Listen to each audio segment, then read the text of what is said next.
Thank you very much for coming today. The Kurdistan region is an economic and military actor of growing consequence. That's clear to everyone here in Washington, D.C.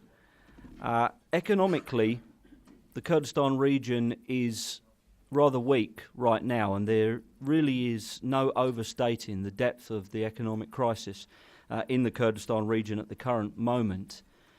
Even if economic reforms are instituted in the Kurdistan region, we still really need stable Brent oil prices of around $50 per barrel to create stable monthly balance of payments, I think, going forward. A bit higher. Maybe a bit higher. Heming wants a little more. He wants a little more than 50. We all want a little more than 50, I think. So at the very limit, you know, you're in that kind of $50, $60 per barrel, and right now we are down at a third of that. And Kurdistan has many of the features of a state, but it doesn't have sovereign reserves. It doesn't have the ability to do sovereign borrowing to some extent, though they are looking into sub-sovereign borrowing, and they would certainly be a good case for it. So it has all the problems of the Middle Eastern states, oil-dependent countries, but it has very few of the instruments for getting themselves out of this situation. And being that they're one of the critical actors in the war against ISIS, these two things don't go together very well.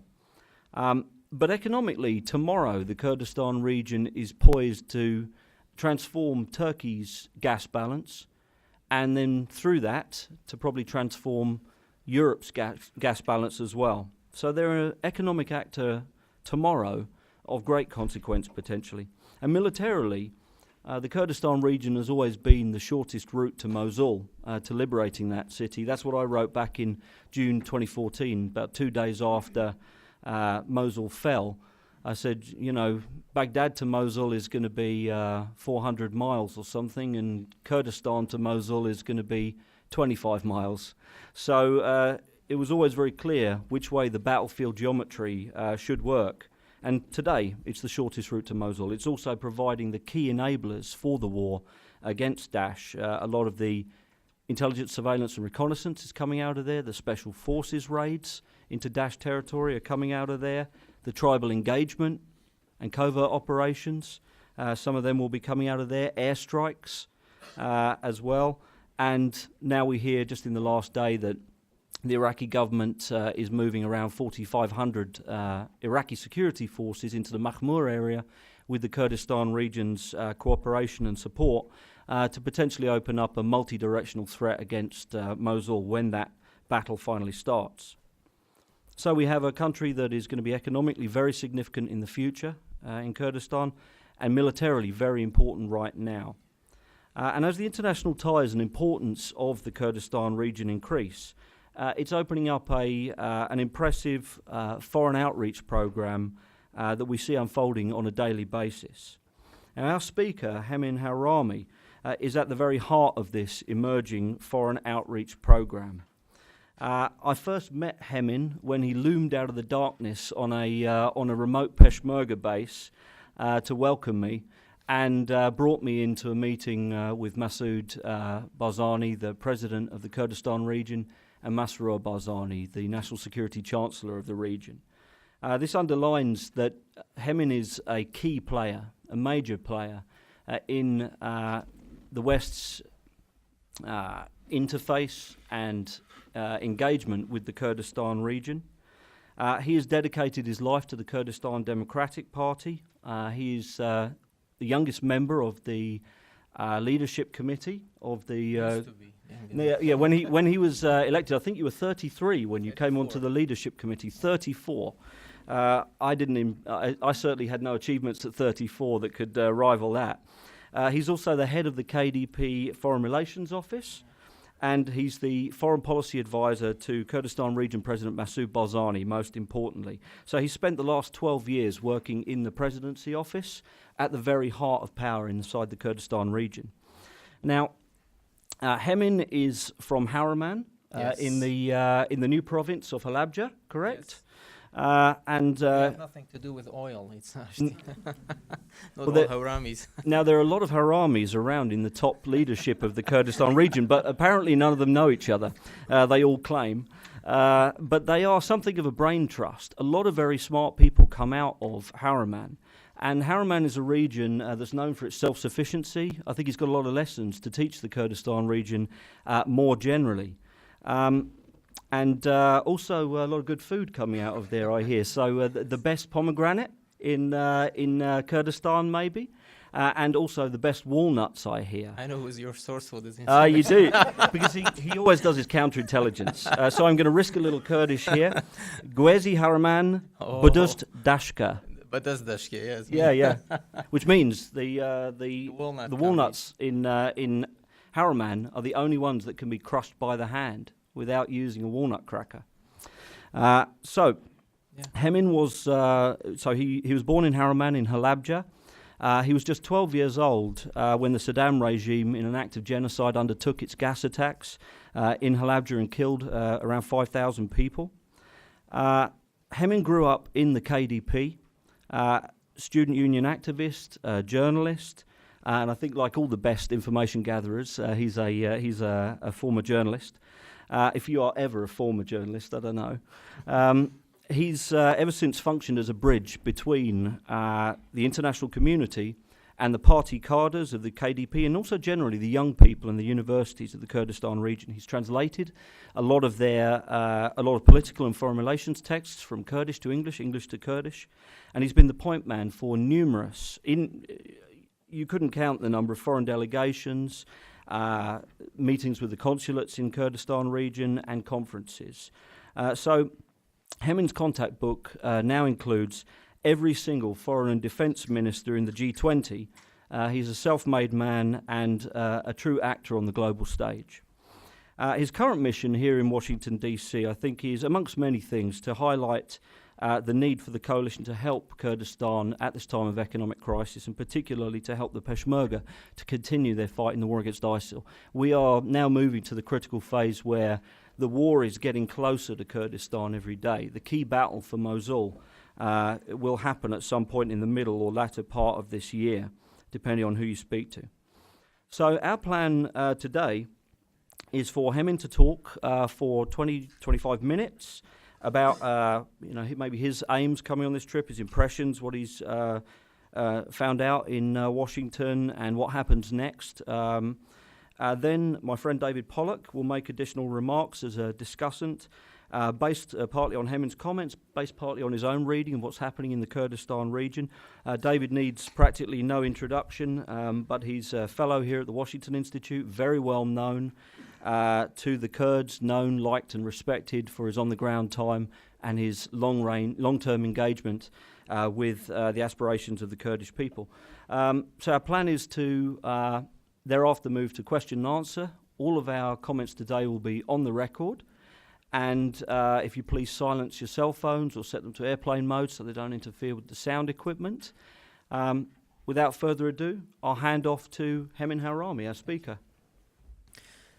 Thank you, Mike. Thank you very much for the introduction, and I would like to welcome each one of you, and thanks for the Washington Institute for providing us this opportunity to talk about some important issues that's related to Kurdistan region. The issues that I would like to highlight is the latest developments on the war on ISIS and the role of Peshmergas, the needs, the challenges that we are facing in this war on ISIS, then the economic challenges that the Kurdistan region is going through, and later to discuss about the upcoming referendum in Kurdistan region for the self-determination. So these are the three topics that I would like to shed lights on, and later I will be more than welcome to answer any question from you. For the ISIS, ladies and gentlemen, as you all know, when they occupied Mosul and later when they attacked Kurdistan region, we have developed three-phase strategy. First, to stop them. Second, to roll them back. Number three was to destroy and to defeat ISIS. So by the great efforts and the sacrifices of the great Peshmergas that we have, and by the great support that we have received from the coalitions and especially from the United States, we managed 100% to stop them and to 100% to roll them back from the areas that they occupied by cleaning and liberating and controlling back 27,000 square kilometers and the expense of the sacrifices of 1,603 Peshmergas up to today, with 8,000 wounded Peshmergas in this battlefield. For defeating and destroying ISIS, ladies and gentlemen, the Peshmergas in Kurdistan played a very important role, but also the Security Council of Kurdistan region under the leadership of Mr. Masroor Barzani played a very, very important role in information collections and also providing it for the Peshmerga forces, coordinations with the international coalition for the airstrikes, and also for the counter-terrorism measures. Just as I'm speaking to you right now today, in Erbil, a terrorist network has been arrested that they were planning for committing a suicide mission inside Erbil. So this is an ongoing battlefield for us, and we managed so far to achieve a lot in this war on ISIS. But for the third part, to defeat and destroy ISIS, ladies and gentlemen, the most important thing for us is to liberate Mosul. Mosul is the key for defeating ISIS. With all my respect, Ramadi is important. Maybe people are talking about Raqqa, but Mosul is the key to defeat and to destroy ISIS, because Mosul is the largest city. Mosul is the capital of that proclaimed caliphate that the ISIS has. Mosul is providing them with a lot of territory, with a lot of training areas, with a lot of resources that they have. So that's why for us, the final phase of our war on ISIS to defeat and destroy is to liberate Mosul. For the Mosul operation, ladies and gentlemen, the Peshmerga forces are controlling 3 flanks of around Mosul, the north, the east, and the west. Only the southern side of Mosul and the city center is remained. For that, we have been in our Peshmergas, our Ministry of Peshmerga, they have been in daily contacts with our Iraqi counterparts, with the coalition partners also to develop Mosul operation. And I have to say that the Peshmerga forces have been asked how much time you need to be prepared for the Mosul operation. And the answer always from the president, from the Ministry of Peshmerga, from the leadership is that Peshmerga needs only 1 week to be ready. We have been ready from the beginning, and we are ready right now. We have approached our Iraqi partners also, and for the Mahmur camp that you mentioned, since December we have an agreement to have some Iraqi brigades to be positioned in Mahmur and to use Mahmur as a launching pad, because it's a very important direction toward Gayara area, and from that also from the north of Beji to Gayara it can be a very important move. And even recently, just last week, Peshmerga forces managed to liberate 2 strategic locations near Gayara area, which is the Kodo and Kermerdi villages, with the support of the tribal Arabs in the area to control that area and to pave the way for the upcoming Mosul operation. But up to this moment, just a few days ago, the Iraqi Ministry of Defense was in Erbil and he visited Mahmur. But up to this moment, the Ramadi operation has not been finished completely. So the Iraqi forces who have been dedicated their battlefield in Ramadi area, they are not still free to come and to participate. Yes, we have talks about having 4,500 soldiers from some Iraqi brigades to come and be positioned in Mahmur area. But the key question, ladies and gentlemen, for Mosul is not only the military side of the Mosul operation, but also the political side of the Mosul operation, the post-liberation, the administration of Mosul. What will be the role of the Sunni fighters? What will be the role of the popular mobilization units in this force, in this upcoming area? So that's why, based on our contacts with the people of Mosul, with the leadership of Mosul, this is the main concern that they have. Who will be the components of the liberating force for Mosul, and also what the administration in post-ISIS Mosul will look like. So they need guarantees that there will be no repetitions of the mistakes that happened in the Diyala operation or in Tikrit operation on the other areas, to avoid any further sectarian conflict that will rise for the post-liberations administration of the areas. For us, Mosul is a very, very important area for the national security of Kurdistan. For as long as ISIS stay in Mosul, Erbil and Duhok and all of Kurdistan will be under threat. So no doubt that's why it's very, very important. And for us, for the Peshmerga forces, it's key issue to have actively participated in this operation. But the achievement that we have achieved so far, ladies and gentlemen, due to this economic challenge that we are going through in Kurdistan region, it's a topic and it's an issue for the reversal.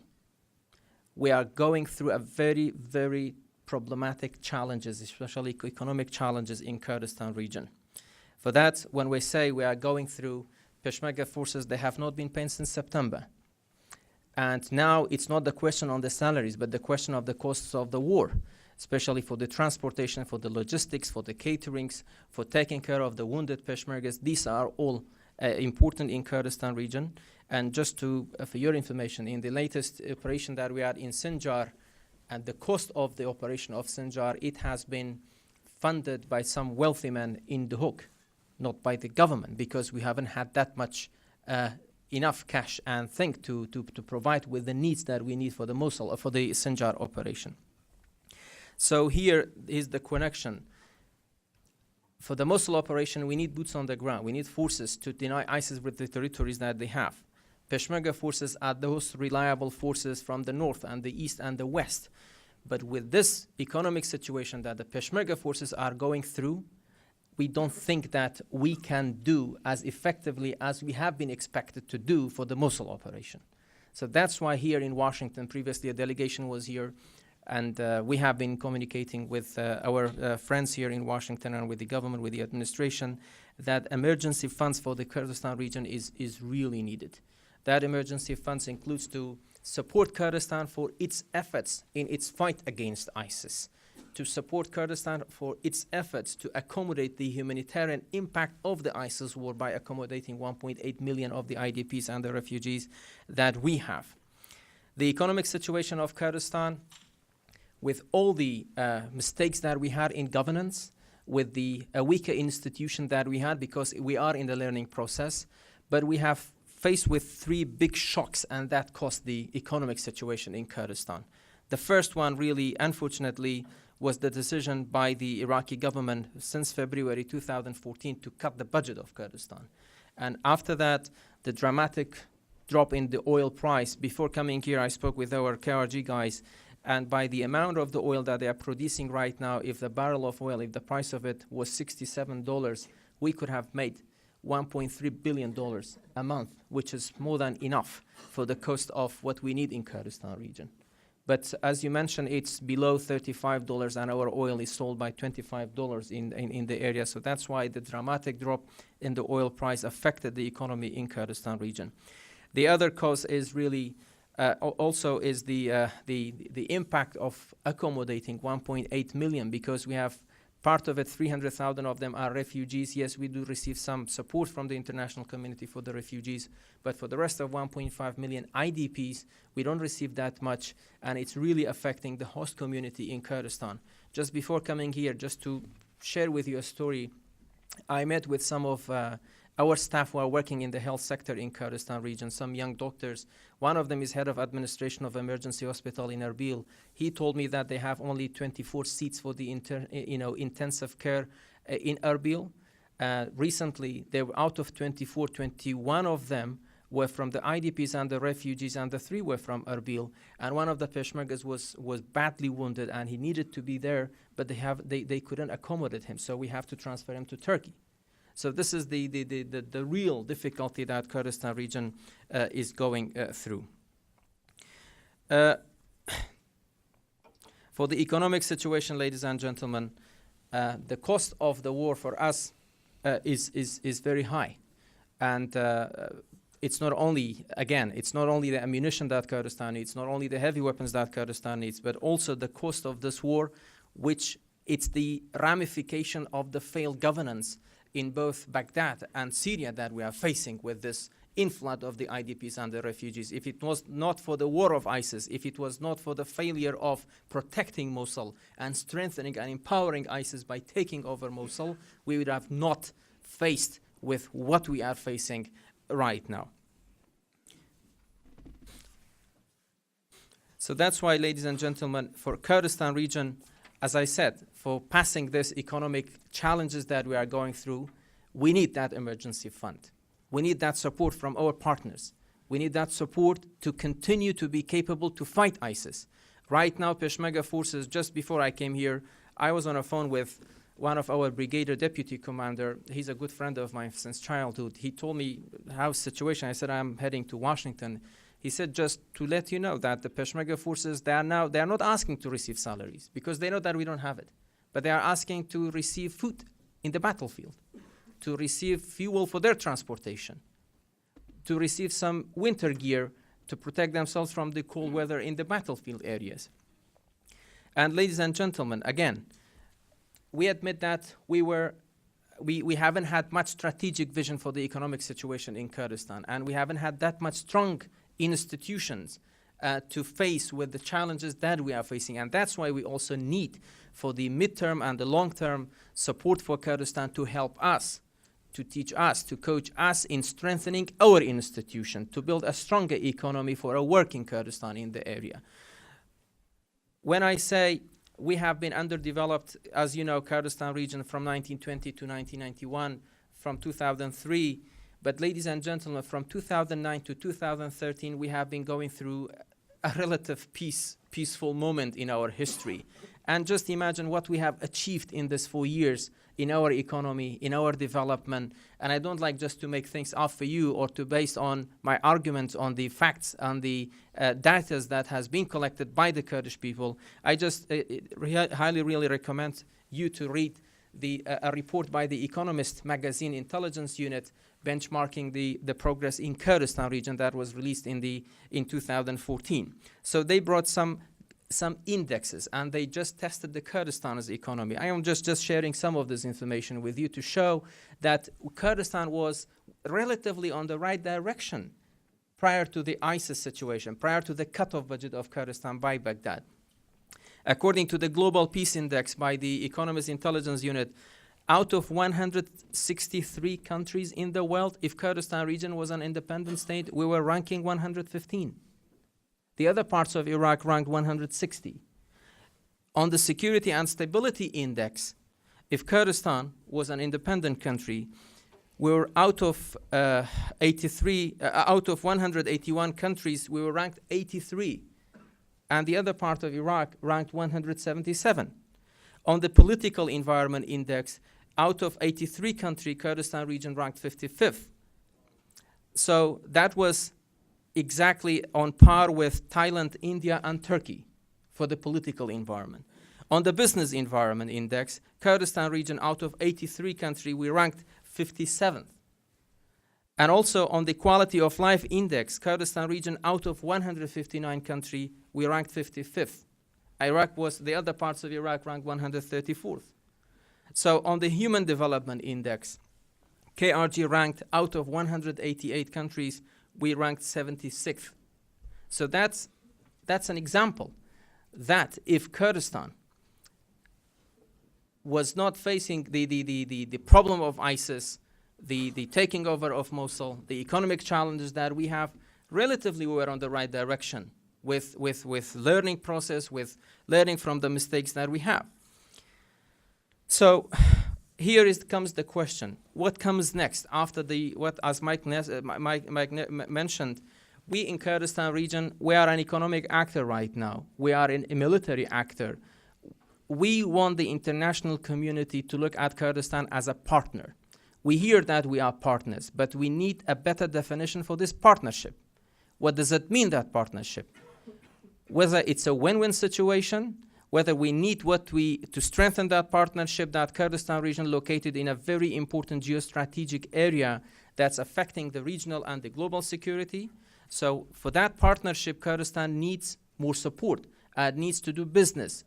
We don't need your mercy. We need you to do business with Kurdistan region on all levels, on security level, on energy level, on political level, on military level. So Kurdistan is a partner. As some of my friends were quoting, Kurdistan is like a villa in a jungle. So that villa in the jungle needs to be developed, needs to be protected, needs to have a better and stronger institution to be a self-sufficient, another working entity in the area to add to the working states in the area. That's why, ladies and gentlemen, comes the issue of referendum. What we want as Kurdistan region to achieve from this referendum. First, we don't have any pan-Kurdistan area. This is for Iraqi Kurdistan. It has nothing to do with the Kurdistan in Turkey, with Kurdistan in Syria, or with Kurdistan in Iran. This is for Iraqi Kurdistan region.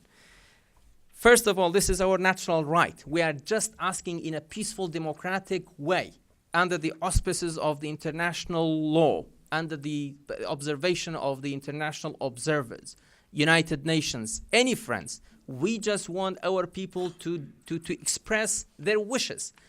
Our political leadership, they don't have that mandate to talk on behalf of the wishes of the people. We can't say that President Barzani, okay, wants independence or KDP wants independence, but X party or G party, they don't want independence. We want the Kurdistani people to see what they want. So that's why the time has arrived and we are doing this referendum this year. Why we are doing this referendum, ladies and gentlemen? If you go back to the history of Iraq from 1920 to 1991, I myself, as Mike said, I am from the Halabja area, and I see many Kurds here.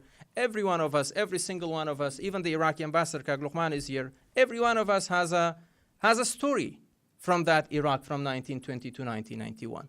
Every one of us been victim or the IDP or the refugee or lost loved ones from Iraq based on that partnership from 1920. But what was the share of Kurdistan from partnership?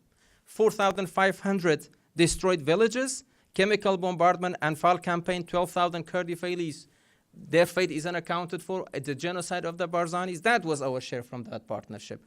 Even from the economy, 1% of Iraq's industry was in Kurdistan prior to 1991. We had only one university in Kurdistan region prior to 1991.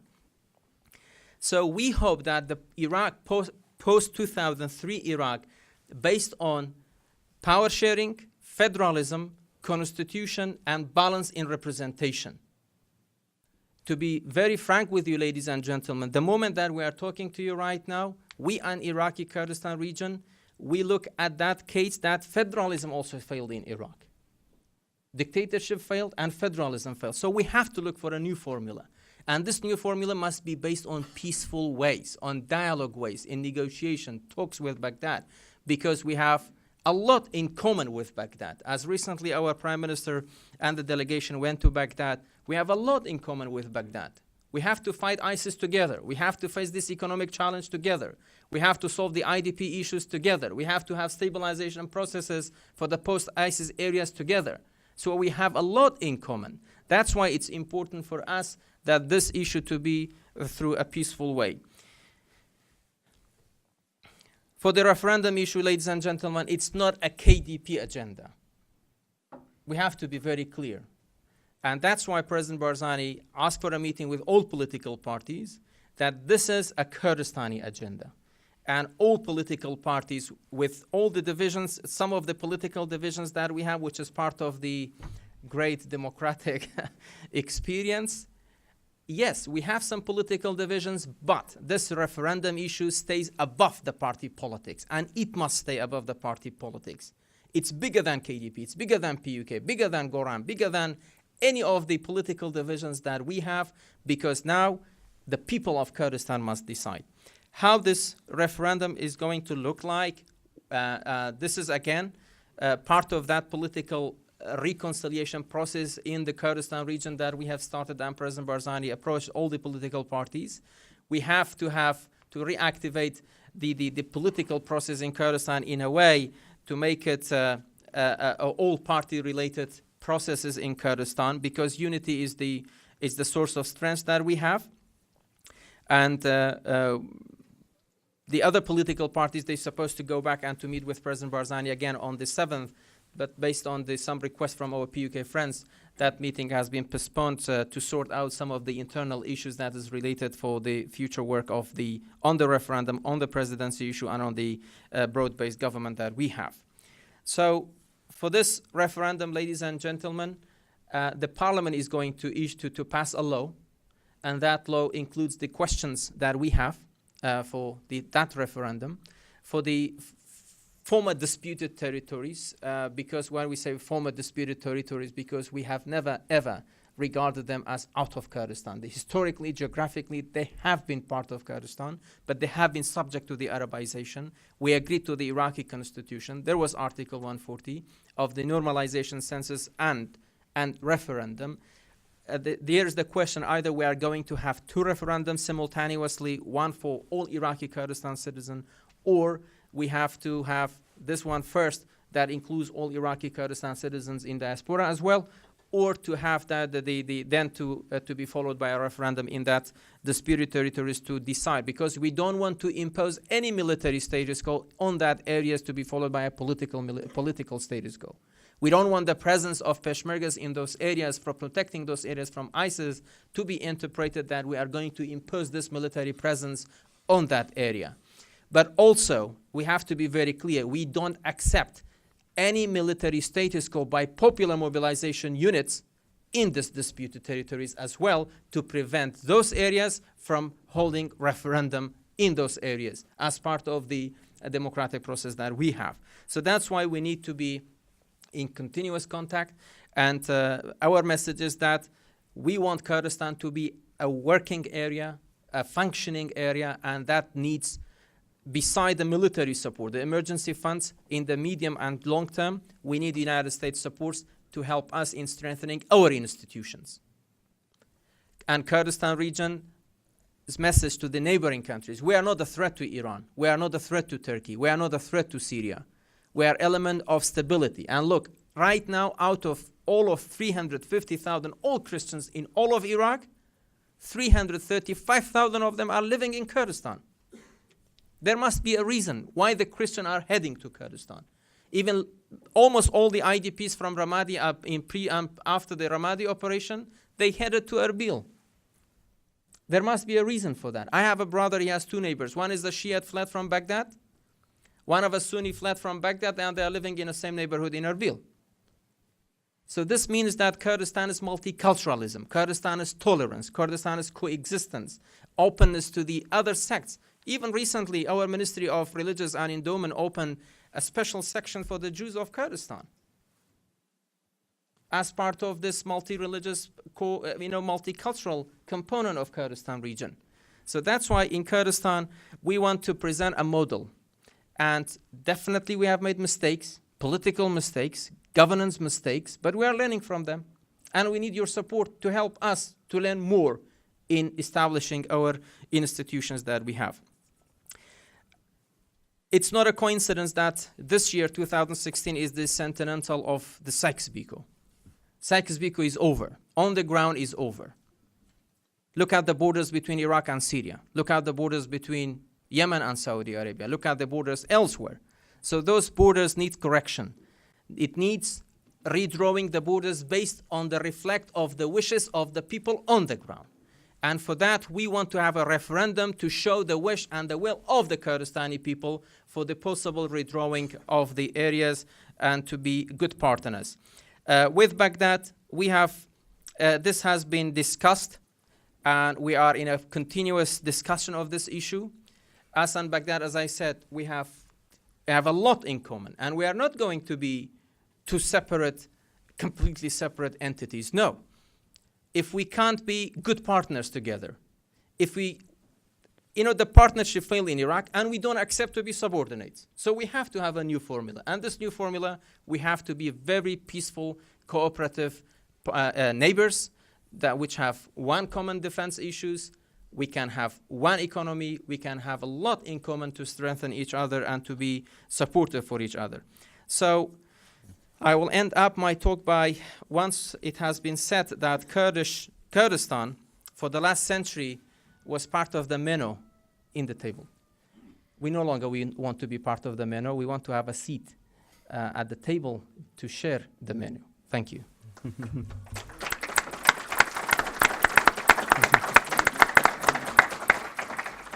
Well, thank you very much, Hemin. So, David, please, Okay. however long you like, we've got Sure. plenty of time. Well, I will try to be very brief, and thank you, all of you, for coming, and thank you, Hemin, for that very important presentation that you just made. My own involvement with Kurdistan and with Kurdish issues goes back 20 years. In my first week on the policy planning staff at the State Department, it so happened in 1996 that there was a sort of a mini civil war inside the KRG, and that was a sort of baptism by fire for me, trying to deal with that from here in Washington. 10 years later, I guess as a sort of reward, the State Department sent me to Kurdistan with my 500 phrases of Sorani Kurdish to be a translator for for high-level delegations dealing with all kinds of important and very serious refugee and other political issues. But in the last decade, since that first visit in 2006, I've been a regular visitor to Kurdistan and have come to be greatly attached to the people and to the region and to the issues. And I want to just very briefly highlight a few important comments that I thought I took from Hemin's presentation, and then move the discussion forward, if I can, with some comments and questions about what comes next before turning the floor over to you, the audience. I think that one of the most important points that you made was about the seriousness, the acuteness, the urgency of the economic crisis that Kurdistan, the Kurdistan region of Iraq, faces today. And it's something that has come rather suddenly. I think it's mostly because of the severe drop in oil prices, even more than any of the other factors that could easily be cited, and correctly so, as causes, underlying causes of the economic crisis. But the drop in oil prices has made Kurdistan unable, simply put, to pay its bills. And this is something that requires the most urgent attention. And I wanted to ask you, Hemin, if you could perhaps, in the discussion that follows, say a little bit about what kind of response you had during your last week of meetings here in Washington on that issue, and what sources of emergency assistance you expect or you would like to see, not just from the United States, but from the international community in order to deal with this crisis. A second very important point that you made is that the Kurdistan issue, as viewed from the KRG, is one of Iraqi Kurdistan, not a pan-Kurdish issue. And this is a misunderstanding, a misconception that many people in the United States and in other countries, in Turkey, for example, or in Syria, entertain. But it's wrong. The Kurds in Iraq, it's important to emphasize, are interested in self-determination for themselves. They feel an affinity for Kurds in other countries, and they are prepared to help in humanitarian issues and in political talks with Kurds in other countries, in Iran, in Syria, in Turkey, and elsewhere. But self-determination is something that they are seeking for themselves, for the Kurdistan region of Iraq, not for their cousins across the borders. And in fact, the KRG, I think it's important to point out, has pursued a kind of, I wouldn't quite say hands-off, but a kind of very cautious policy toward conflicts between Kurds and other people, or conflicts in general in any of the neighboring countries, and has tried on occasion where it's been asked by, for example, the government of Turkey to play a kind of mediating role in helping to resolve inter-ethnic conflicts peacefully, without laying claims of its own or laying claims on behalf of its fellow Kurds across the border. And that brings me to a third very important general point that I think it's worth making, that you did not dwell upon in your remarks, Hemin, but I think is crucial. And that is that in the past 5 years, there has been a kind of historic reconciliation between Turks and at least some Kurds, and in particular the Kurds of Iraqi Kurdistan. Turkey and the KRG are two of the closest friends that one can find, not just in the Middle East, but anywhere in the world.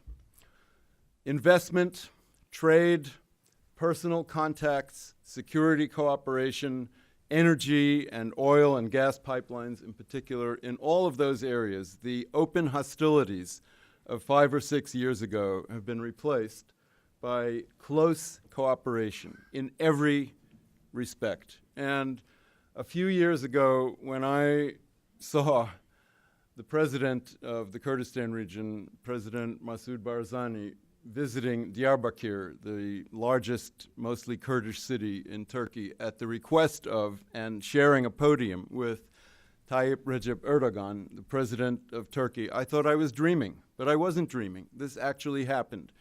And it was a symbol, although it did not resolve the underlying conflicts in Turkey, sad to say, between Turks and Kurds. It was a symbol of the very close, the intimate political, economic, and security friendship that has developed between the KRG and Turkey, putting a lie, I think, at least in this very important instance, to the canard that age-old enmities are insoluble in the Middle East. Clearly, between Turkey and the Kurds of Iraq, this is far from being true. In fact, the opposite is the case. Sadly, the historic reconciliation between Turks and Kurds in general seems to have stalled, if not gone into reverse, in the last year. And that's true inside Turkey, and it's true between the Turkish government and the Kurds of Syria. And I want to ask you, Hamin, to say a few words, if you could, about your position and the KRG's potential role in helping perhaps to address those conflicts in cooperation with your friends in Ankara and with your fellow Kurds across the border. My own perspective on it is pretty simple, and it is that this is a tragic and unnecessary conflict, that in fact the PYD in the dominant, I would say, military and political power among the Kurds of Syria took a vow under President Barzani's auspices 4 years ago, and I was there in the region when this happened, not to fight against Turkey and not to help the PKK against Turkey. And the PYD in Syria, whatever one may think of its ideology, of its historical affinity with the PKK or anything else, the PYD has fulfilled that promise. And so in my own view, the Kurds in Syria are not a threat to Turkey, and the Turkish government is mistaken to perceive them that way. Similarly, inside Turkey, I think that most people recognize that there is no military solution, to quote another much overused, but in this case I think accurate phrase, to the ethnic conflict between Turks and Kurds in that country. That this is a dispute that can be resolved and should be resolved peacefully and politically and will be resolved that way. Only, unfortunately, today, after additional blood has been shed in a futile conflict that pits these two groups against each other. I look forward to the day, I hope sooner rather than later, when the peace process between the Turkish government and the Kurdish organizations in Turkey resumes, and when this conflict can be addressed in a more constructive manner. And I think that perhaps the Kurdistan region of Iraq can play, as I say, not a central role, but a helpful role in moving that conflict forward. Let me make just a couple of other quick points, and one has to do with the humanitarian crisis. I think it's important to emphasize that the nearly 2 million refugees hosted by the KRG, compared to a population of only about 5 million in all of the Kurdistan region of Iraq. Turkey and Lebanon and Jordan are also hosting large numbers of refugees from Syria and from Iraq. But in the case of Kurdistan, the proportion of refugees to the total population is almost overwhelming. And many of these refugees are not Kurds, they're Arabs. And the Kurdistan region of Iraq has welcomed them and assured them of safety and is in dire need of additional resources and recognition for the role that it plays in this continuing humanitarian emergency. The question that I have is, are these refugees and internally displaced people, millions of them, ever going back home? And what is the long-term prognosis for integrating these very diverse populations into the countries that host them as refugees or as IDPs today? Perhaps you might want to make a few comments about that as well. And finally, I want to raise one other very sensitive issue that you perhaps deliberately did not address, but I think needs to be put out on the table, and that is the internal political divisions inside the KRG. Right now, we have a situation in which one of the major parties in the political life of the Kurdistan region of Iraq, the Goran, or Change Party, a reformist or self-professed reformist party that split off from the PUK a few years ago, is literally frozen out of political life, frozen out of parliament, where its ministers have been dismissed from the cabinet, and where the kind of unity that, in my own view, for what it's worth, the Kurds of Iraq and the Kurds of any country need in order to achieve their best and legitimate goals, the kind of internal unity that they need is compromised today. So I think it's important to ask, what exactly is the solution for that internal KRG political problem? And in that connection, I want to note what I felt, at least I'm not sure, I might be wrong, but I felt was a certain ambiguity in the way that you described what you stated very clearly was a referendum that you expected to be held this year. That's an important statement on the future of the KRG. It's not so clear to me whether this will be a referendum on complete independence, on some new form of federal or other confederal or other free association with other parts of Iraq, or perhaps just on the future of the disputed territories, rather than on the sovereignty or the political future of the entire Kurdistan region. Yep. So it would be interesting and helpful, I think, if you might clarify that point, if only to say that this is being kept deliberately ambiguous, which is my best guess, in order to enable a peaceful, as you emphasized, a peaceful resolution of this issue through dialogue and negotiations rather than through ultimatums or irreversible, drastic unilateral steps. But if there is a referendum and a decision on independence for the Kurdistan region of Iraq, I think we need all to reflect on what would be the reaction internationally to such a step. How would Turkey, how would Iran, how would the United States or other countries react to such a contingency? My own view, again, for what it's worth, as an outsider but a friend of Kurdistan and an analyst of regional geopolitics, is that the reaction would be quite negative and risky and dangerous.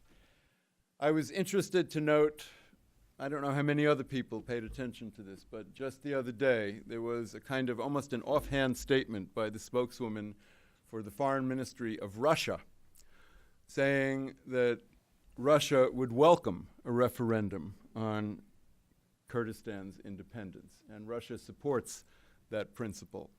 This is news to me, but it's not the kind of news that I think we're going to hear coming out of Ankara or Tehran or Washington, D.C., for that matter, anytime soon. So perhaps you might want to say a few words about your view of international reactions to the prospect of formal independence by the Kurdistan region. And with those remarks and those rather blunt, I guess, questions, I'm going to stop and open up the floor to you, Hamin, if you'd like to respond first, and then to all of you in the audience for your comments and questions and discussion. Thank you very much. And just while Hamin's talking, I'll take note of the various hands coming up, and that way we'll get to everybody in turn. So go ahead, Hamin. Thank you very much, my friend David, for your comments. And as friends, you know, they are very important questions, and they are very genuine questions. So I'll try my best to answer some of these questions that we have. Our efforts in reaching out, you know, previously we have been saying Kurdistan has no better friends than the mountains, but now we can say that Kurdistan has no better friends than the mountains and the Americans. So that's why, as partners, yes, in the important time, in the needed time, we look at our partners and our allies. So that's why, yes, we have been approaching to American friends, first with the ambassador in Baghdad, with the State Departments. When the other delegation was here, they met with the different members of Congress. We also met with some different members of Congress. An official letter has been sent. So for that, we are in the process of finding a way. We have received some positive remarks, and we are hopeful that in this positive responses that we receive, that we are going to find some solution, especially for on the cost of the war on ISIS, and especially for the Peshmergas that we needed. For the reconciliation between us and Turkey, and what role can KRG play, Kurdistan regional government, we have gone through a very long and painful process in our reconciliation with Turkey. And actually, it is Turkey that has changed. The Kurdistan region has the same position from the beginning.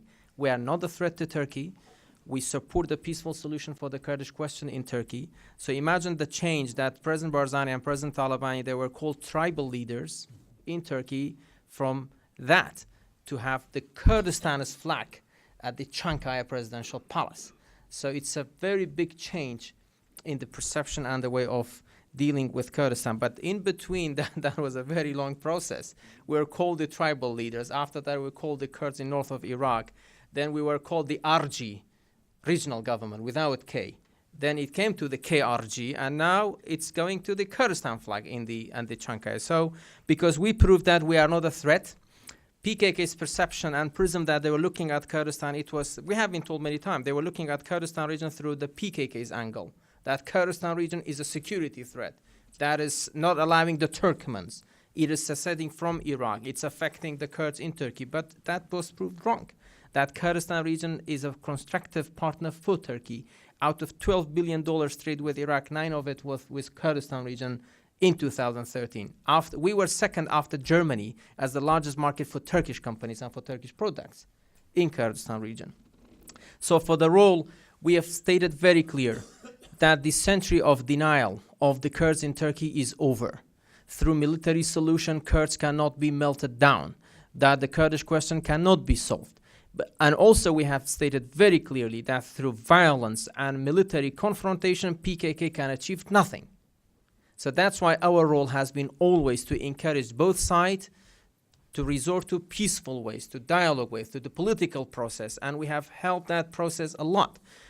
And for example, we have been approached many times to do joint operation, military operation against the PKK. We refused that.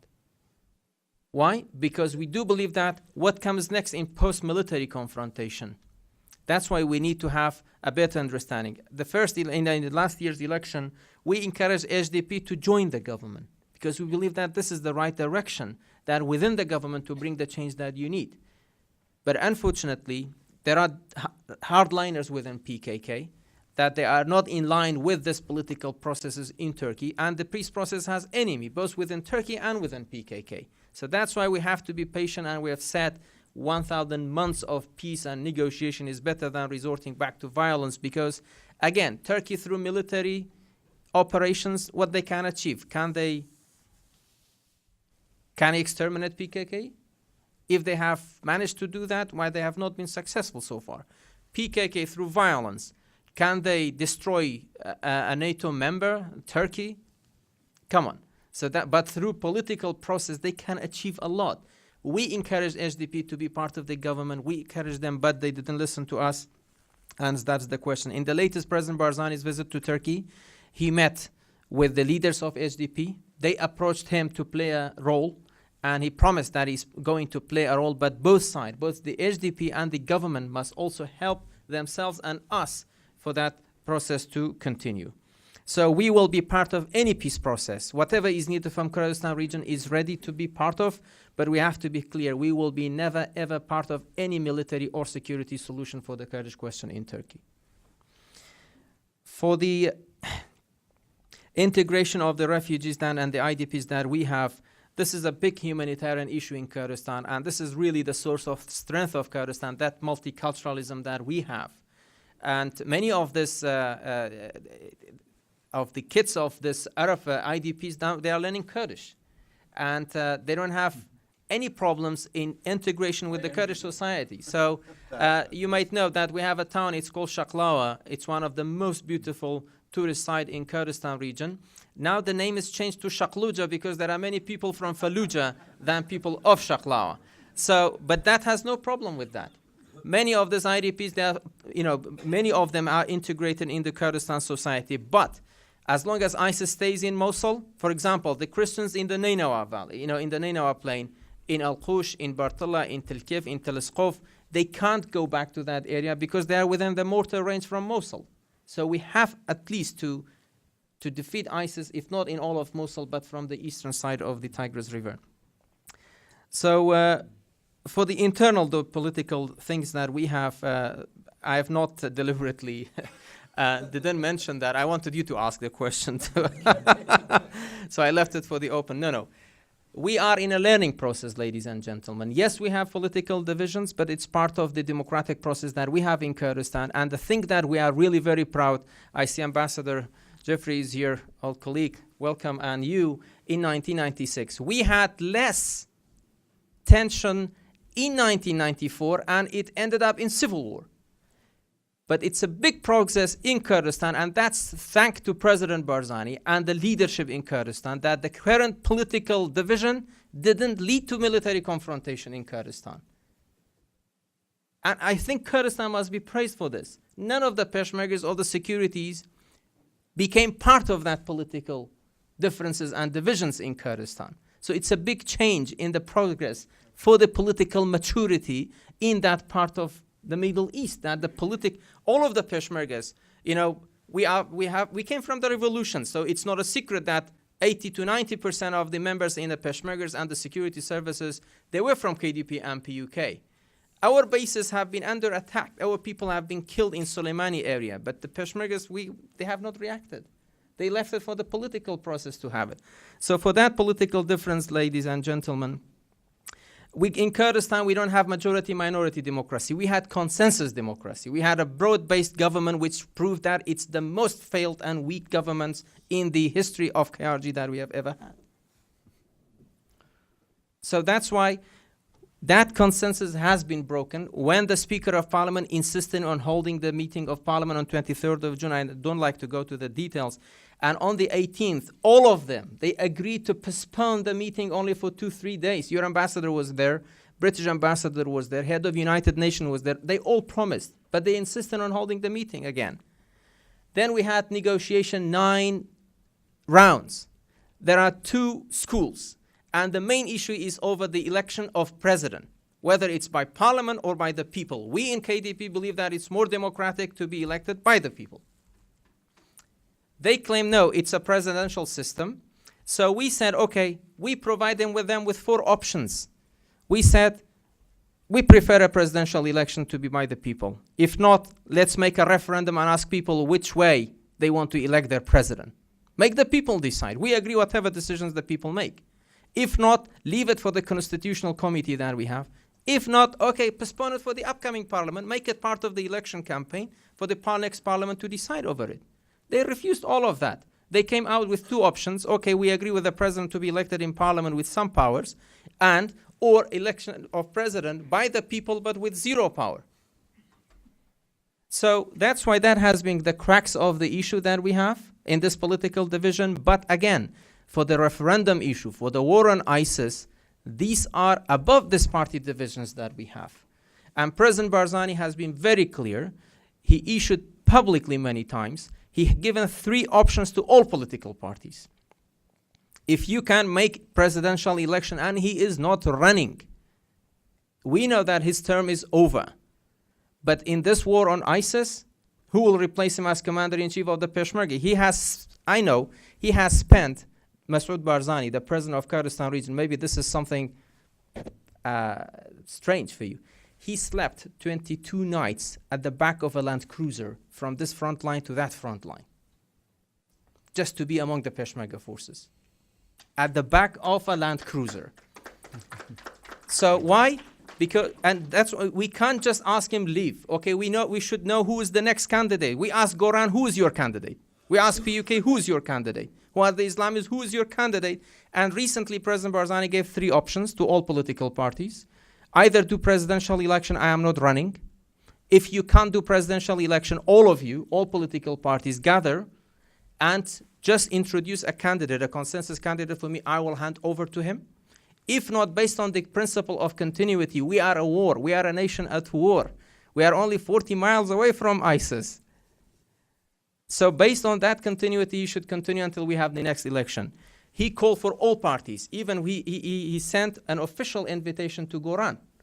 They refused to come to the meeting. We approached them 3 times. They refused to dialogue. They refused to negotiate. And now a committee has been established, KDP, PUK, and the Islamic Union, to explore possible solution for the presidential issue, for the referendum, and for the economic situation, because we need a political support for the KRG for the actions that they are going to take. So KDP's delegation, they visited Goran last week, and we're supposed to have another meeting with President Barzani. But again, Goran said we are not coming to this meeting with President Barzani. Again, we will try. We are not tired of this because we don't have any other. We are on the same direction. And for this, KDP is open for any solution that will be based on the consensus.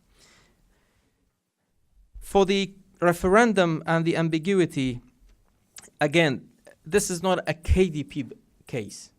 We are proud to say that it has been our strategy for a long time. And the President Barzani is the president of the party and the elected president of the region. But this must have consensus from all political parties. And that's why, for that consensus, President Barzani formed this committee to ask Parliament, and after the normalization process, to develop a law. The law must be passed by the regional parliament. What kind of the questions we are going to put on the ballot, for example, whether it's for a full independence, or whether it's for independence and confederation, or whether to stay as a federal region. So it must be decided by Parliament in a bill that will be passed in the Parliament. So there is no ambiguity for that.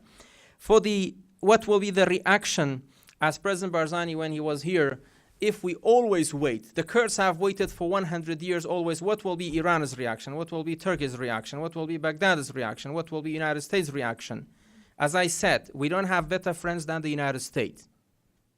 But the United States must understand that one Iraq policy is a failed policy. And keeping that policy, Iraq is practically divided right now. We have not made that. It's not our fault. You have all know that what we have done to keep this Iraq. So Iraq is already divided. By denying it, it's not going to solve this issue. We have to work on contingency planning, on minimizing the risks of the further developments of this fragmented Iraq. We don't want to have ISIS on our neighbor. We want a strong functioning Sunni region to be in our neighbor. So that's why it's a common issue for us and Baghdad and you to defeat ISIS in the Sunni areas, to help them establish their own areas and functioning area. So what will be the reactions? If we wait for these reactions, we will never ever get it. To be very honest with you, to say that, okay, we are waiting forever to see what will be the positive reaction, nobody is coming to say, okay, this is the Christmas gift of your independence, congratulations and Merry Christmas. Nobody will tell us that. Nobody will tell us that. So that's why we welcome any support, but the most important support, definitely we are not going to do this without consultation with the administration. We will not be part of this partisan problems here in Washington, really, we just leave it here. But the most important thing, we will do it in consultation, in coordination. We will not surprise you, but we cannot wait forever as the Kurds.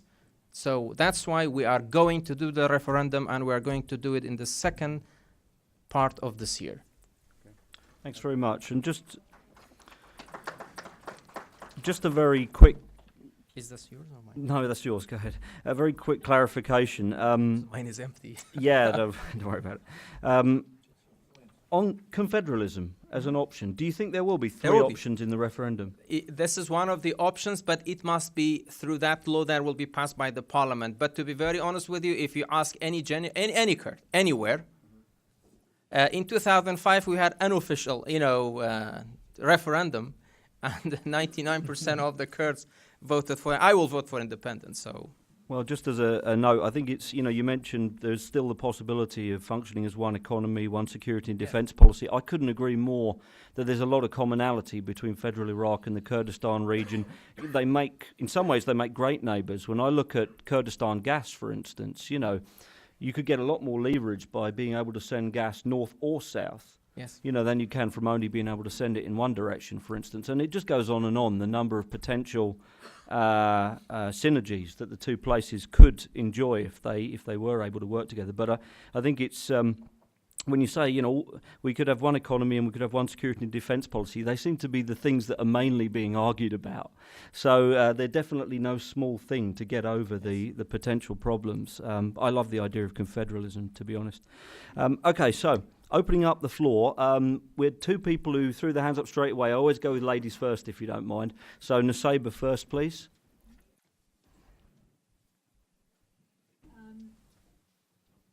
So an Iraqi leader... And if you don't mind just saying where you're Yes. from. Thanks. I'm Nusayba Yunus, and I'm director of the Task Force on the Future of Iraq at the Atlantic Council. Good to see you again. Thank you, dear.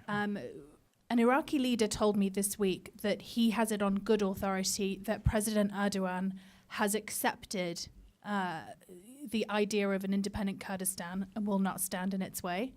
Is this something that you've heard? Do you know what the Turkish government's reaction will be to this referendum?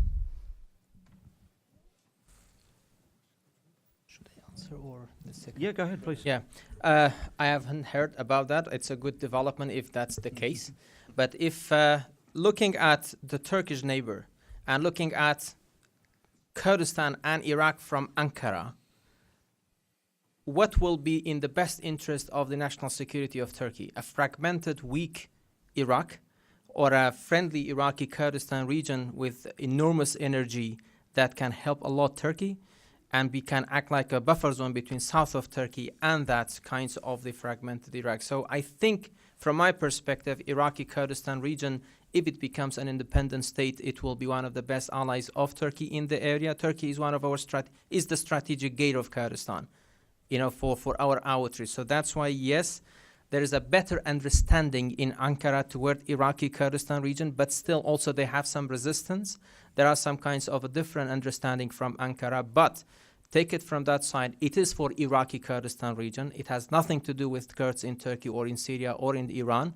That's the biggest concern that these countries have. What will be the ramification of an independent Iraqi Kurdistan region? But we want to give any assurances, any guarantees that is needed that Iraqi Kurdistan region, it is for Iraqi Kurdistan. It has nothing to do with the other parts of Kurdistan. Okay, next, the gent at the front. And I've got people who've been putting their hands up. I've got you mapped. Don't worry. I'm Barry. Talking I'm Barry Jacobs. I'm a retired Foreign Service officer, and I spent 12 years doing the foreign policy for one of the major Jewish organizations.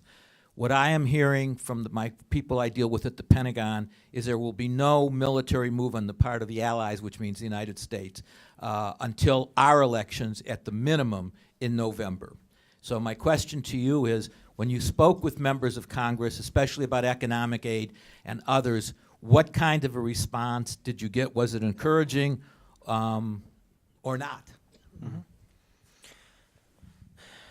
It was encouraging, but they need the breakdown of the needs that Kurdistan needs. They need to see what kind of the appropriations and the emergency funds that they can get.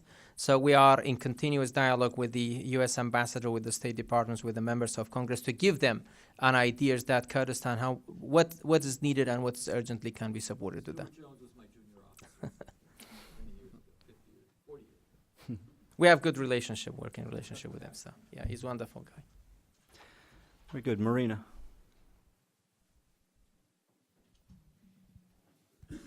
Thank you. Marina Ottaway with the Wilson Center. Good to see you again. You said that clearly your agenda is a Kurdistani agenda. It's not a pan-Kurdish agenda. But can you tell us a little more what are your relations with the Syrian Kurds? After all, you are living cheek by jowl. Yeah. We don't want to dictate the future of the Syrian Kurdistan. We want to be helpful for them. We open our gates. We have 250,000 refugees from Syrian Kurdistan and from some Arabs from the other parts of Syria. When the time is needed for our support, we have done it. When Kobani needed Peshmerga, we have sent it. But we have not dictated that the Syrians in Geneva 1, 2, or 3 should ask for federalism or independent Syrian Kurdistan. We just left that for the unity in the what the Kurds representative will do. With the PYD, we don't accept, maybe we are not in good relation ideologically with them, but again, they are the force on the ground. We have tried to make unity between PYD and the ANKS, the other Kurdish parties in Syria. That's why under the auspices of President Barzani, we did Erbil 1 agreement, Erbil 2 agreement, the Duhok agreement, to unite them. For us, the unity of the Kurds in Syria is important. Our advice for them, our support for them is that the Kurds in Syria, they should have their own agenda. They should not be used as pawns by the Iranian agenda in Syria or Syria, or in Turkish agenda in Syria, or any that to be part of that sectarian conflict that we have, or many other conflicts that we have in Syria. So that's why that has been our support line for the Kurds in Syria, and whatever we can to open. We have supported them in opening a lot of diplomatic gates for them. When Kobani was attacked, it was Kurdistan region in Erbil through Ministry of Peshmerga that was coordinating for the airstrikes in Kobani. So we have tried our best to help Balam, but not to intervene in the Syrian Kurdish case. May I just chime in here with there's a point, an interesting detail about this that you and I were talking about earlier. And is it okay if I? Yes, please. Yeah.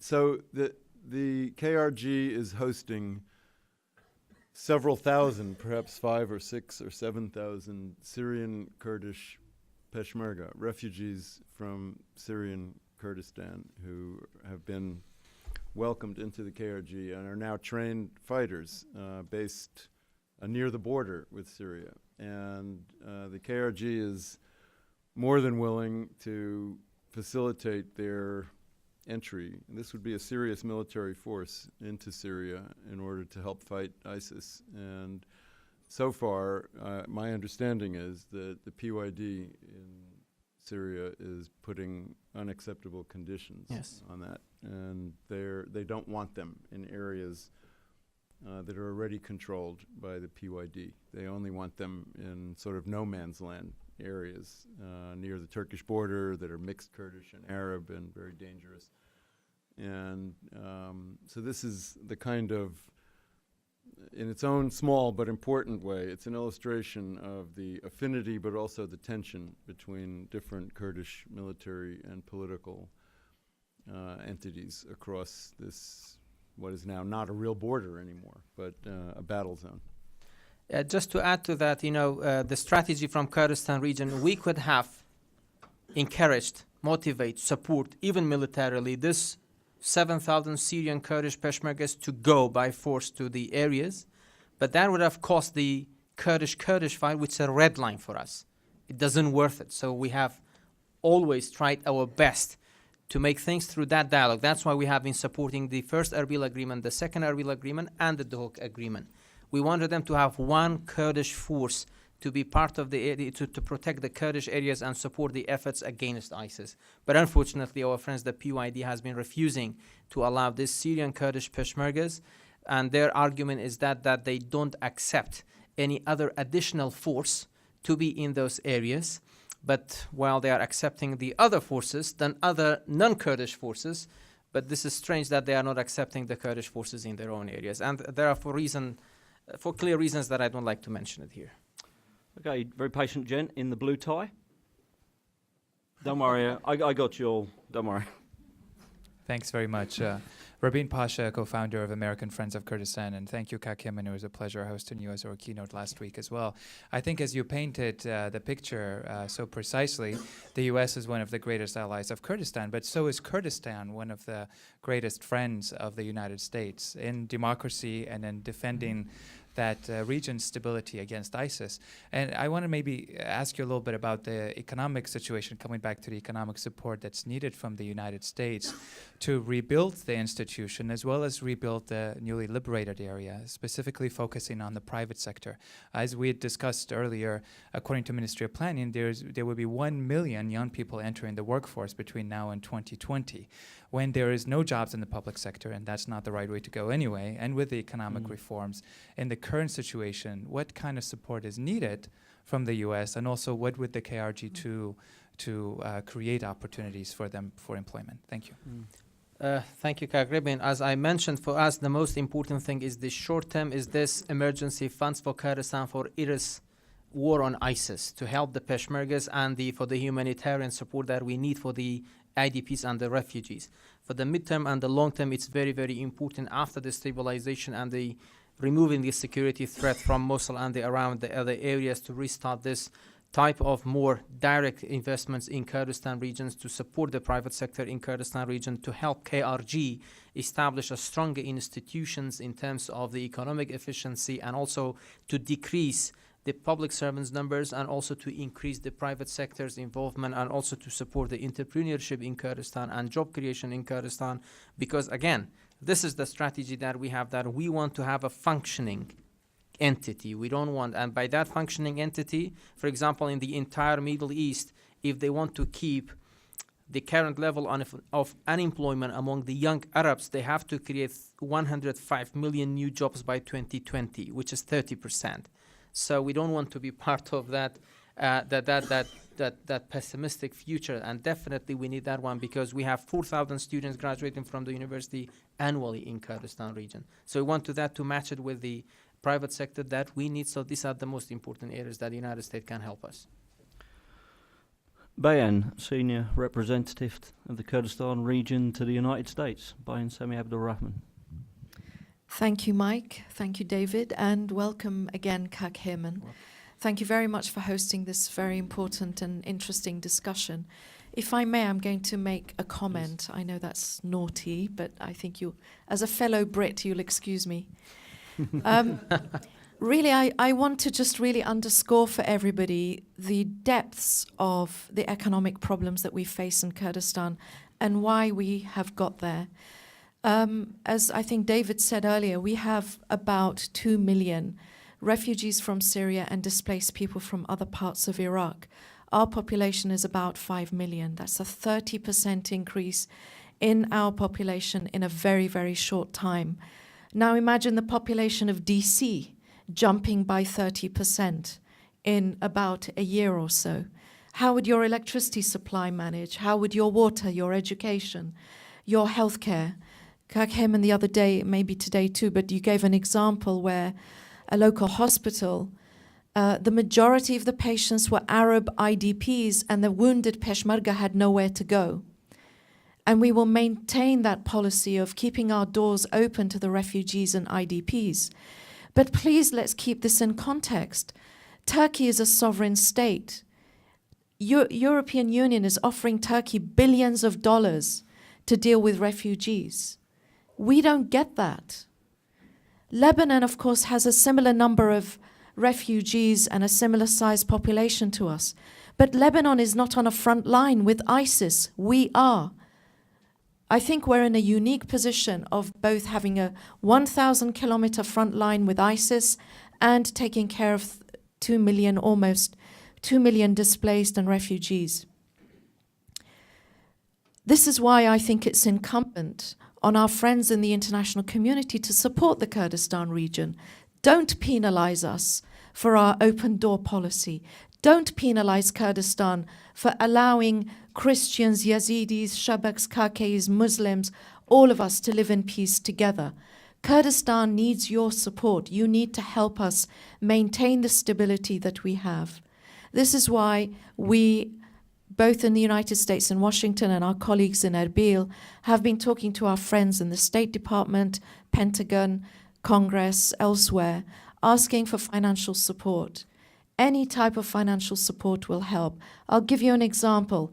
The Palestine Authority, also a sub-sovereign entity, gets aid for humanitarian assistance, for stabilization, for reconstruction, and for counterterrorism. All four apply to us too. Therefore, I'm really using this platform. I'm sorry, I'm hijacking 5 minutes from your talk, but I'm using this really to make a plea. Do not penalize Kurdistan for what we're doing. We're your partner. We're fighting with you, shoulder to shoulder. We need you to stand by us. Yes. Thank you. Thank you. Yeah, thanks very much, Bayan. So next, my patient friend over there next to Kek Rabin.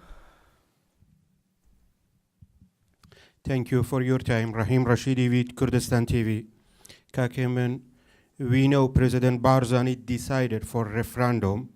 My question is, if KRG will be a state, what will happen for the Kurdish cause in the Middle East? Thank you.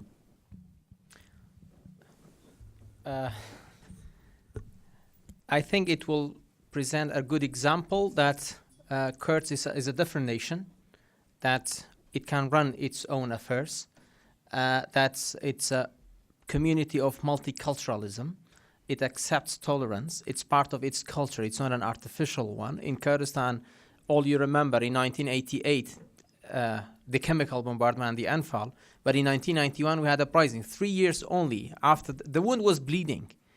We had 60,000 Arab soldiers who were responsible for all of their atrocities in our hand. No one was abused, because it's deep in our culture to respect and to be tolerant. So that's why I think if Iraqi Kurdistan is going to be an independent, it adds to the stability in the area. It encourages the other countries to open up. For example, the Kurdish question in Iran. Why it shouldn't be discussed within the framework of Iran democratically, to recognize the rights of the Kurds, that a governor of Sanandaj to be a Kurd, that the Kurds can educate in their own languages and they can be partners with Tehran government. What's wrong with that? So we encourage the Iranians and the Iranian government and the Iranian opposition as well to open up and have dialogue. Instead of the battlefield and the bloodshed, to go and have dialogue with each other, as we have done it in Turkey and also for the future in Syria. The Kurds in the future Syria, they must have their own role. So whether it's an autonomy, whether it's an federalism, it's a self-decentralization, whatever they call it, whatever the Kurds within the context of Syria will agree, will support that.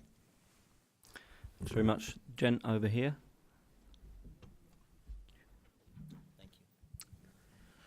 Joe Reeder. I'm a private citizen formerly with the Pentagon, and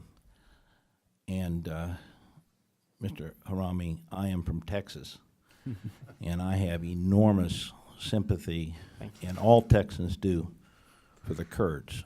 We're all Kurds. Thank you. So I'm going to just announce that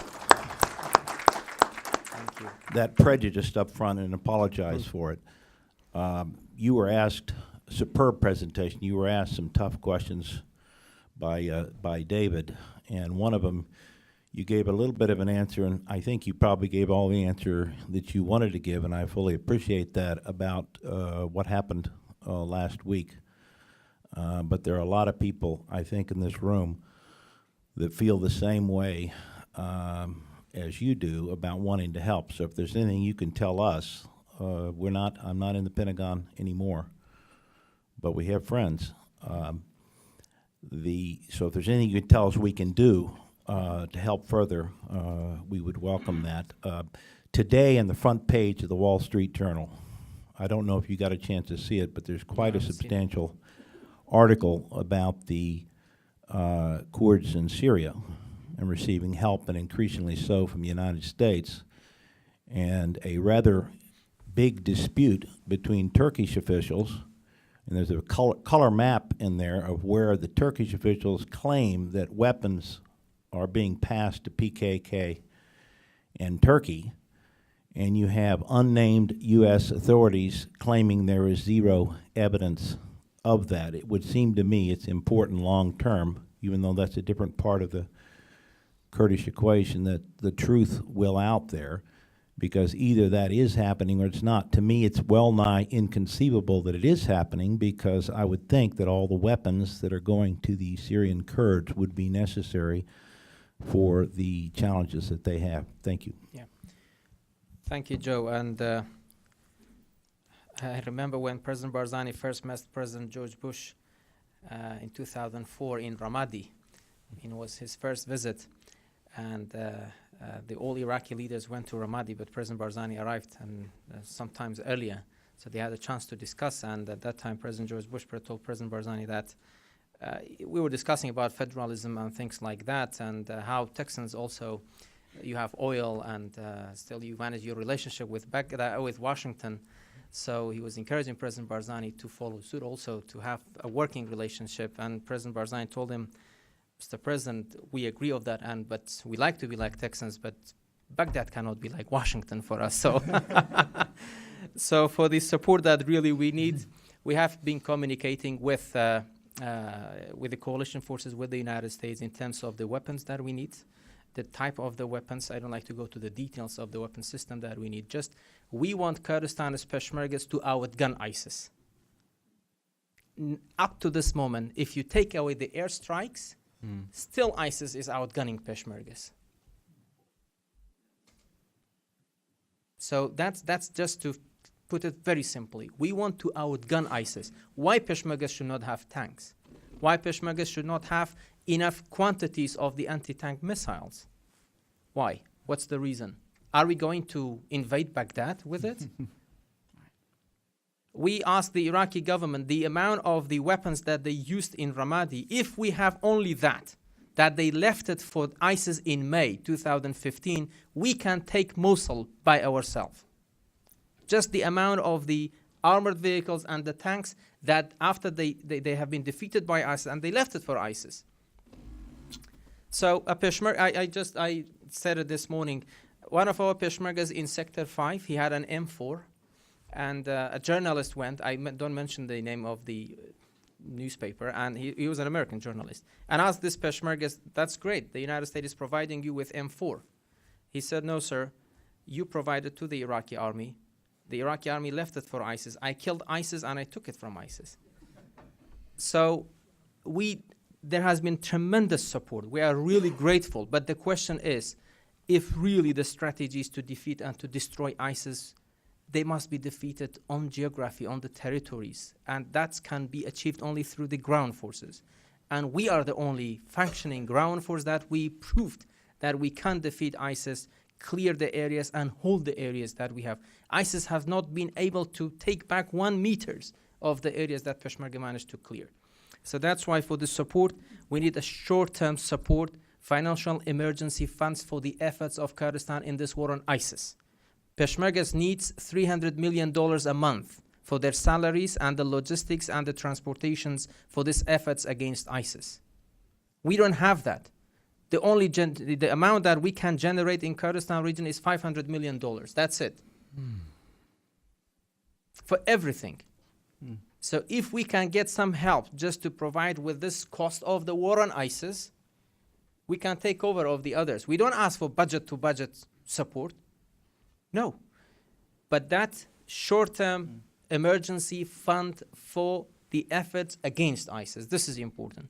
For the mid and longer term, definitely we want Kurdistan's Peshmergas to have arms, to be a functioning army that has capability to participate in the stabilization processes even beyond Kurdistan region. Very good. I'm going to take the last. See, now you all come out. Okay, so I'm going to take the last. We got 5 minutes, I think. So we got to go real fast. So can we go really fast? You know what? You know, this gent's waited for so long. I got to take them all together. So first the gent there, then the lady in white, then Yusuf Ismail over here, my buddy. From the State Department also. Oh yes, and then Steve from the State Department. Okay, so let's go really fast. You've got to be fast, okay? I want to thank Yemen for his speech. I'm Yemen as well, but from Rojhelat. It was a very well speech, but I have a disagreement on one of your comments. Please. As far as I know, the autonomy Kurds in Iraqi Kurdistan gained was the result of a combination of both diplomatic and military efforts.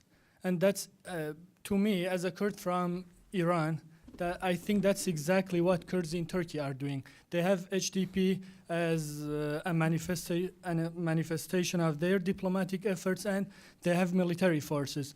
So it doesn't seem reasonable to me that a Turkey who cannot tolerate Kurds in Syria, with such a country, you could you could gain all your rights within autonomy or whatever you call through solely peaceful methods. So the question is this: the recipe you just gave to Kurds in Turkey, does it have anything to do with your party's, KDP's relations with AK Party, who is accused of supporting ISIS in the massacre of our Yazidi brethren and sisters?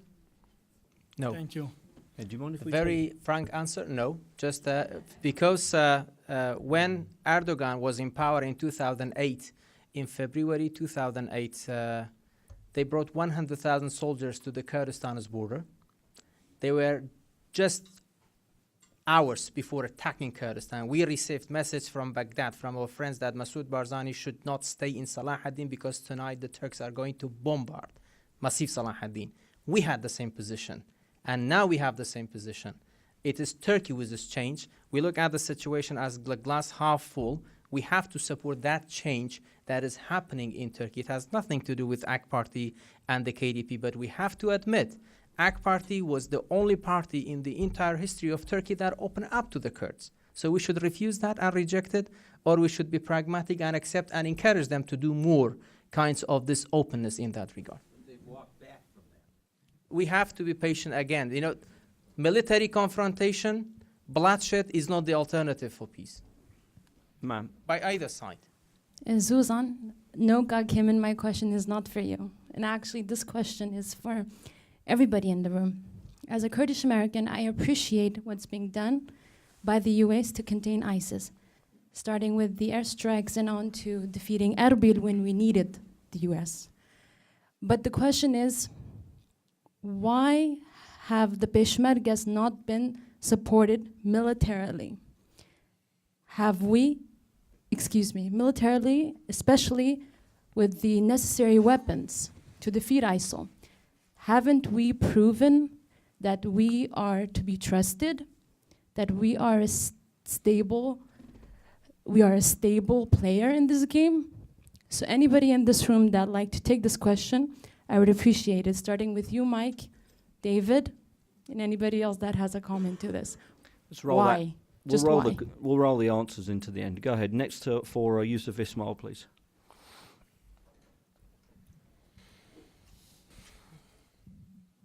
My question is to Mr. Heyman Hawrami. How could you justify a referendum for independence in Kurdistan region while you have Kirkuk province, the most crucial and vital province for Kurdistan, not taking a part of that referendum? That's the first question. Second is... Can you repeat just again? Yeah, the question is, can you justify a referendum with excluding Kirkuk from it? Or you can include Kirkuk in the referendum? As simple as that. And second question is, YPG has lost over 4,000 lives during the fight against ISIS, and they've been controlling a great amount of land in Syria. And their side of story, at least on media, they claim that the Peshmergas, who are trained by your party, are willing only to go and be placed in Ramilan, where the oil fields are. Would you confirm or deny, please? Thank you. Thank you. Kak, for the first of all, I told you the referendum will be for all Iraqi Kurdistan citizens. So you in Washington, you can vote, not only the Kurds in Kirkuk, but wherever they are. Second, there will be a second referendum, whether it will be simultaneously or be followed up by that in the other territories that we have. So if we have accepted an Iraqi Kurdistan without Kirkuk, we could have achieved that in 1970. Mullah Mustafa Barzani, the spiritual great leader of Kurdistan, sacrificed him and the revolution not to accept a Kurdistan without Kirkuk. So be sure that we will do that. For the YPG, it's on the contrary, you know, that I can take you back and come to Kurdistan, meet with both sides. It is YPG that they are insisting that these Peshmergas are allowed only to go to the Jarablus area to fight the Turks and the Syrian opposition in Jarablus. They are not allowed in the other parts of the Syrian Kurdistan. It's not about Ramelan. It's Qamishlo, it is Derek, it is all the areas, it's Kobani and the other areas. Okay, and then finally, real quick, Steve. Thank you, Mr. Hammond, for a great presentation. You're welcome. Oh, thanks. Thank you, sir, for a great presentation. Really appreciated it. Oh, by the way, Steve Feinberg, Department of State, and my question is just about the timing of the referendum. Yes. It seems like a referendum on independence is a very bold move in particularly difficult times. And it seems like it's a bold move that would be, that if you're wanting to advance toward a path toward independence, it would be something that you would want to do from a position of strength rather than weakness. And right now, with the economic situation, with the political divisions in Iraqi Kurdistan, I just wonder about the timing of this. You had mentioned that you don't expect any Christmas cards from this, from your allies or neighbors. And so I asked this question, as David said, I mean, I asked this question as a friend of Iraqi Kurdistan, as someone who supports all of the efforts that you're putting forward right now against ISIS and any number of issues of common objectives. How do you see that you're able to govern Iraqi Kurdistan and prosecute the war against ISIS? How do you see that you're better positioned to do those things if you're successful in this objective versus right now? Yeah.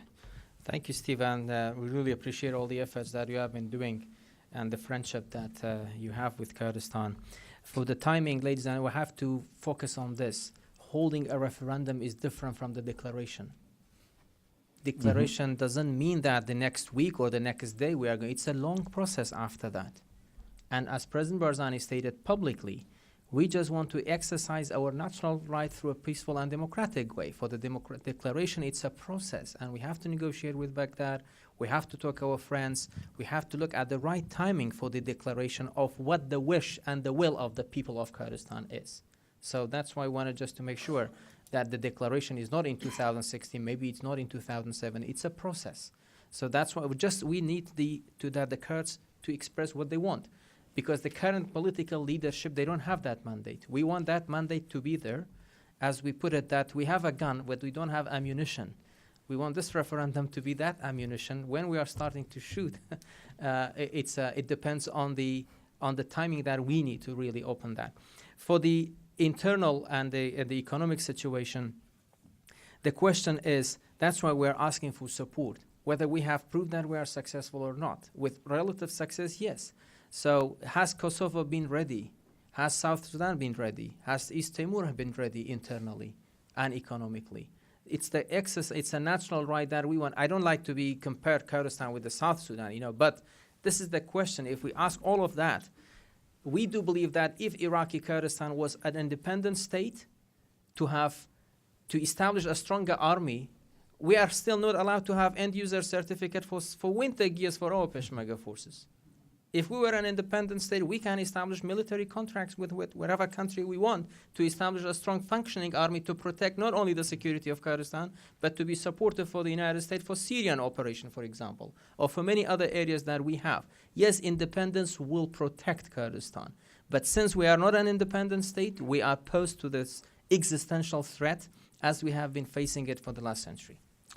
So thank you very much, Amin. Thanks for everyone we've gone over by a few minutes, but everyone stuck around, and that's always a good sign. I think today we heard a lot of powerful argument regarding the fact that Kurdistan's, as it always has a tremendous amount of economic and military potential in the near term and in the mid-term. We've been fighting side by side for 25 straight years now, and that's really, we don't have many allies in the Middle East who have as deep roots in the United States as with the Kurdistan region. I've also heard today that the Kurds are willing to do more to get more, and I think that's something that was lacking maybe 6 months ago. Holding the line is not enough to trigger increased commitment probably from the United States. This leaning forward on Mosul, which we've heard when Fuad Hussein, Fala Mustafa was here previously, and now Kek Hemin, I think that's something that could shake loose greater support. So as we heard from Bayan, let's make an investment in Kurdistan. We do this elsewhere with emergency funds. There are tons of precedents for this, and there have probably never been better circumstances to do it. We need to lay down a marker on Kurdistan. It's not an expensive marker. It's not one that's going to require US blood to be shed. It's worth doing. Thank you. So thanks very much today. Thank you.